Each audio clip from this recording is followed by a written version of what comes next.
And that brings us to the other senator from Arizona, Jeff Flake, who the New York Times columnist David Brooks writes is sunny and kind in a time when politics has become a blood sport. He joins us today to talk about his new book, Conscience of a Conservative, a rejection of destructive politics and a return to principle. Welcome, Senator. Thanks for having me on. Why'd you write the book?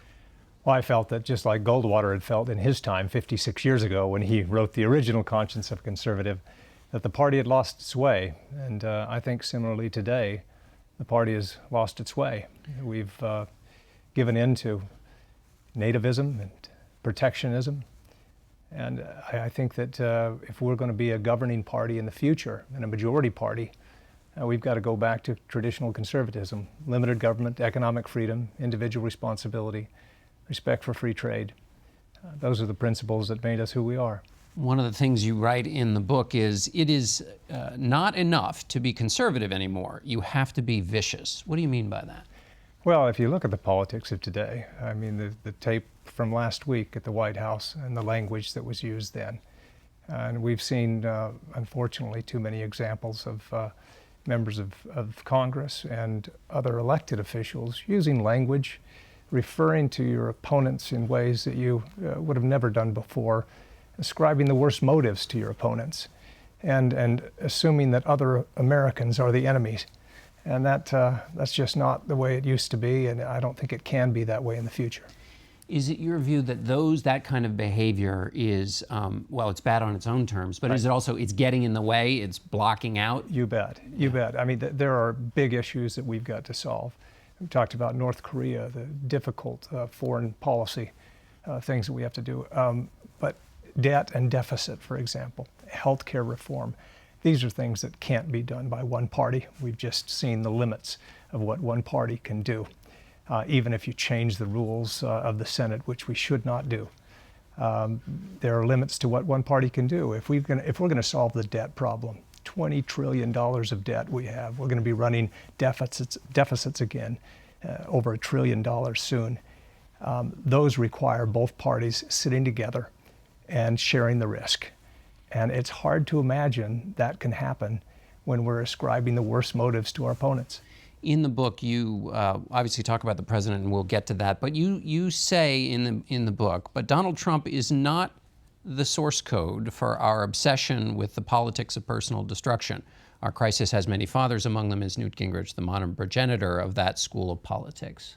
Well, I got to Congress in 2001, myself and Mike Pence, actually. We had run think tanks, conservative think tanks, in the 90s. We got elected together, and we sat next to each other early on the floor. I remember him saying he felt like that we were Minutemen called up to the battlefront, only to be told the revolution of ideas was over.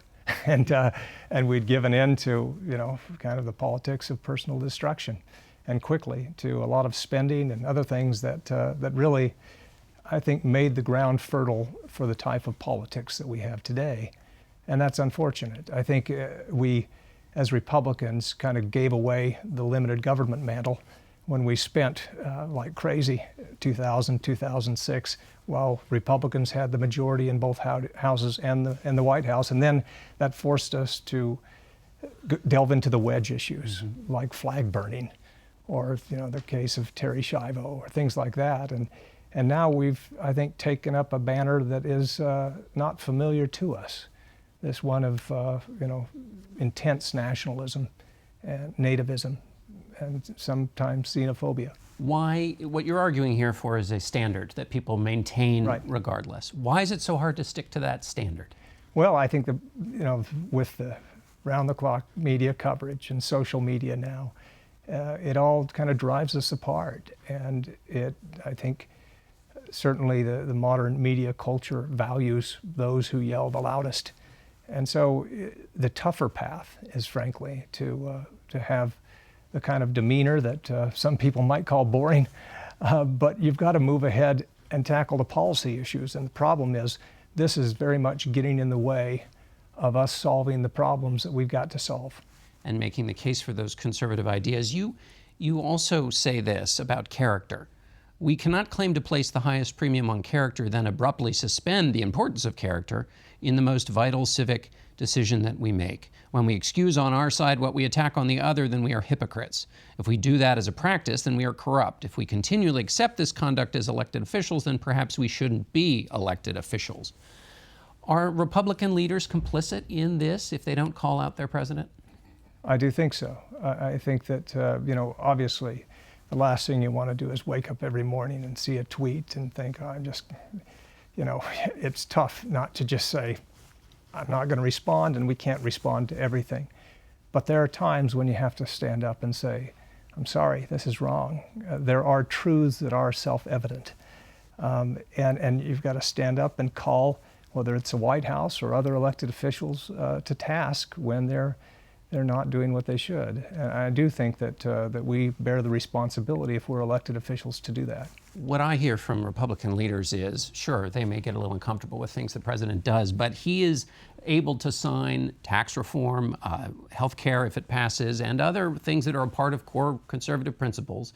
And so while they may have some quibbles with the way he behaves, he is the pathway to get some things passed that would help in terms of conservative ideas. Well, there are some things that the president has done that I've agreed with wholeheartedly.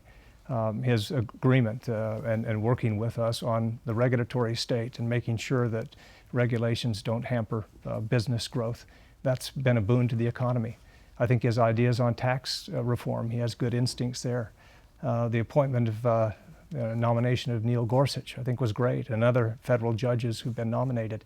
So there are some good things. But then, there's a tax on trade. And I think that we've got to realize that we are in a globalized society. We're only 5% of the world's population, only 20% of the world's economic output. We've got to trade to grow. And I think that we've got to recognize, as elected officials, we've got to stand up for what we know is right. What then? How does the party change itself? If I'm a Republican, what do I do? How do you go forward? One, I think it has to start with demeanor. We have to model behavior that we'd be proud that our kids are watching. Because, like I said, we're not going to tackle the big issues.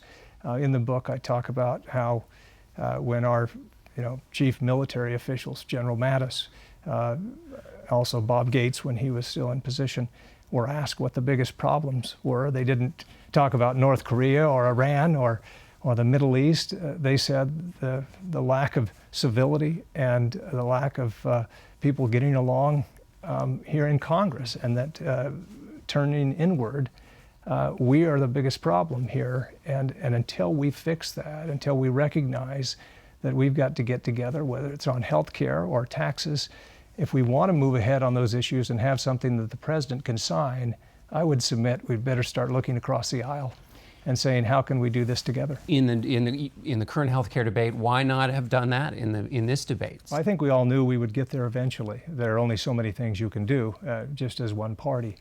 We're arriving there a little quicker than we thought. I had hoped that we could keep a vehicle, ready that we could use to move along more quickly. So I was disappointed when it died last week. Having said that, I'm glad to see that now we're talking about sitting down with our colleagues, going back to committee, going back to what we call regular order, and letting the committees and the experts deal with it and bringing the public in more than we have before. So I hope that that's the case, and that'll be certainly good for us and good for the country. All right, Senator Flake, thank you so much. Thank you. And we'll be looking for you tomorrow on CBS This Morning, where we'll be able to hear more about the book. And for all of you, we'll be back in one moment.